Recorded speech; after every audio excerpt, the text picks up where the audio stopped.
গ্রামীণ জীবনের অবিচ্ছেদ্য অংশ ছিল গরু দিয়ে হাল চাষ। বাংলার কৃষকদের জন্য গরু, লাঙল, জোয়াল ছিল সাধারণ দৃশ্যপট। তবে আধুনিক যান্ত্রিকতার ছোঁয়ায় এই গ্রাম বাংলার ঐতিহ্যবাহী গরু দিয়ে হাল চাষ পদ্ধতি দ্রুত হারিয়ে যাচ্ছে। বাংলাদেশ কৃষি প্রধান দেশ, বেশিরভাগ মানুষের পেশা কৃষি। কৃষির উপর নির্ভর করে চলে এদেশের অর্থনীতি।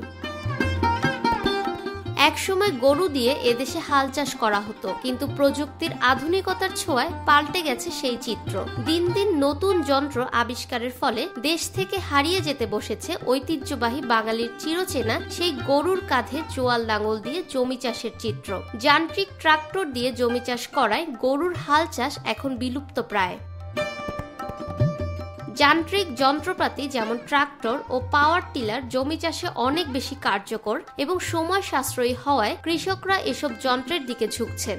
এর ফলে গরু দিয়ে হাল চাষের পদ্ধতিতে দেশের বিভিন্ন অঞ্চলের কৃষকরা এখন আর আগ্রহী নন। একসময় গরুর গোবরের জৈব সার জমির উর্বরতা বাড়াতো, কিন্তু এখন যান্ত্রিক চাষাবাদে এই প্রাকৃতিক পদ্ধতি হারিয়ে যাচ্ছে।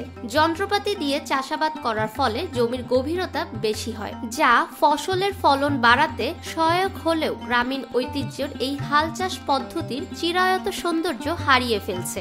যুগের পরিবর্তন আর বিজ্ঞানের ক্রমাগত উন্নতির কারণে গরু লাঙলের স্থান দখল করে নিয়েছে ট্রাক্টর, পাওয়ার টিলার সহ বিভিন্ন আধুনিক যন্ত্রপাতি। কৃষক এখন তার সুবিধা মতো দিনের যে কোনো সময় ট্রাক্টর বা পাওয়ার টিলার দিয়ে মাঠে গিয়ে অল্প সময়ে প্রয়োজনীয় জমি চাষ এবং মই দিয়ে ফসল আবাদ করছে। তবে এই ট্রাক্টর ও পাওয়ার টিলার দিয়ে জমি চাষে পরিশ্রম এবং সময় কমেছে সত্য, কিন্তু ফসলের গুণগত মান ও স্বাদ কিন্তু কমে গেছে এবং জমির উর্বরতাও হ্রাস পাচ্ছে।